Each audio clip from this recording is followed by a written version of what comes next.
दोस्तों, लगता है आप हमारे परिवार में नए आ चुके हो। अगर नए आए हो तो चैनल को सब्सक्राइब जरूर करना। जैसे ही राम की माँ ने पलट कर देखा तो उन महिलाओं में उसको दिखी यामिनी, वही यामिनी जिसको 1 साल पहले मार दिया गया था। वो देखकर राम की माँ वहीं पर बेहोश हो गई डर के कारण, क्योंकि वो यामिनी वापस आ चुकी थी। तो सभी को लगा कि ये अपने पति का दर्द सहन न करने के कारण ये बेहोश हो चुकी है। उसको हॉस्पिटल लेकर जाया गया। हॉस्पिटल में उसमें एडमिट किया गया। 2 दिन बाद तो उसको होश आया। होश आने के बाद राम पूरी तरह बर्बाद हो चुका था। पिताजी मर गए, माँ की तबीयत ख़राब है। उसके बाद राम की माँ को हॉस्पिटल में एडमिट किया गया। होश आ गया तो यामिनी राम की दूसरी पत्नी आरोही के पास गई। उसने कहा,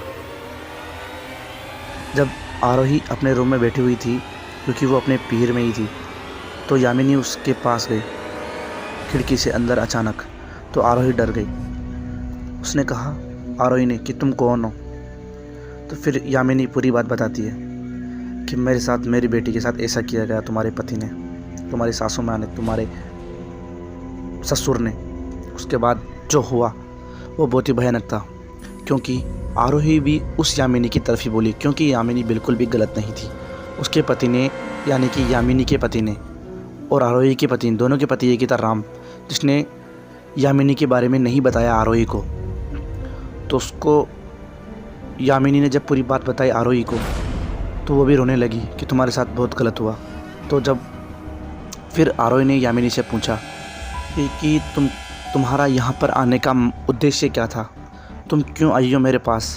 तो फिर यामिनी कहती है कि तुम उस घर में मत जाना, अगर वहाँ पर गई तो तुम बेमौत मारी जाओगी, तुम्हारा कोई कसूर नहीं है। तो आरोही कहती है, मैं कहीं पर नहीं जाऊँ, मेरे को पहले पता ही नहीं था इसलिए, वरना मैं कभी नहीं जाती वहाँ पर। तो वो उसको समझा कर जाती है। उधर राम के पास आरोही का फ़ोन आता है कि मेरे को डिवोर्स के पेपर चाहिए, मेरे को नहीं रहना तुम्हारे साथ। फिर राम पूछता है हुआ क्या है। उसने कहा कि यामिनी कौन है। तो राम बिल्कुल घबरा गया और समझ गया कि यामिनी आ चुकी है, और ये जो कुछ भी हो रहा है मेरे घर में वो यामिनी की वजह से ही हो रहा है।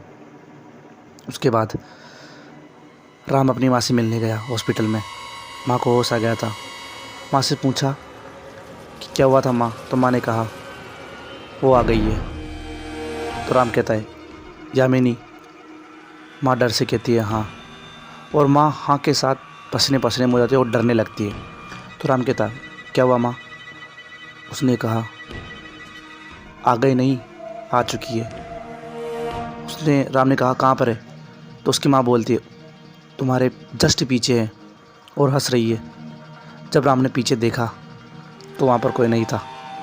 राम को लगा कि अभी तो आरोही से तलाक हुआ ही है, तो माँ को बताना सही नहीं रहेगा। तो उसने माँ को कैसे भी करके वापस सुलाया और कहा कुछ भी नहीं है, नहीं आई यामिनी, ऐसे करके उसको सुला दिया। उसके बाद जब राम अपने घर आया तो उसको अपने फ़ोन पर फ़ोन बजता हुआ हॉस्पिटल से फ़ोन आया। तो राम सोचता है ये हॉस्पिटल से फ़ोन, शायद माँ की तबीयत अच्छी होगी इसलिए। तो कहता है हॉस्पिटल का डॉक्टर, आप अपनी माँ को ले जाइए, ही इज़ नो मोर। राम बहुत ज़्यादा रोने लगा। क्योंकि वो उसकी माँ से भी मिल मिल के आया था और वो बहुत ही अच्छी थी।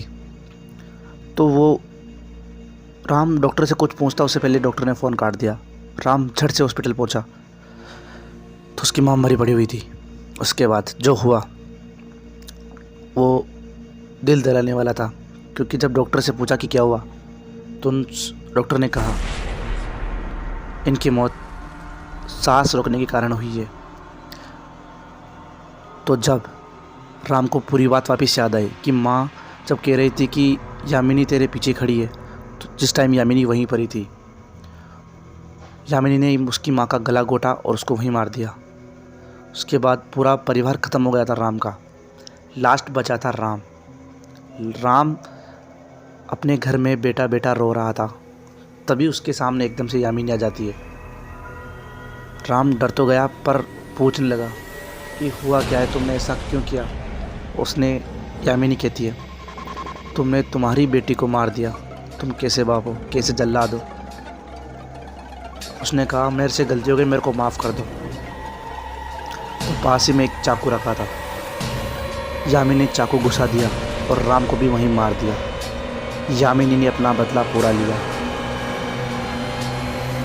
और उसकी छोटी सी बच्ची, उसकी भी आत्मा को शांति मिल गई। दोस्तों, कहानी अच्छी लगी हो तो वीडियो को लाइक करना है, चैनल को सब्सक्राइब जरूर करना है और एक प्यारा सा कमेंट जरूर कर देना और पार्ट 1 जरूर देखना, तभी पार्ट 2 का मज़ा आएगा। मिलता हूँ आपसे अगली कहानी में। Bye bye.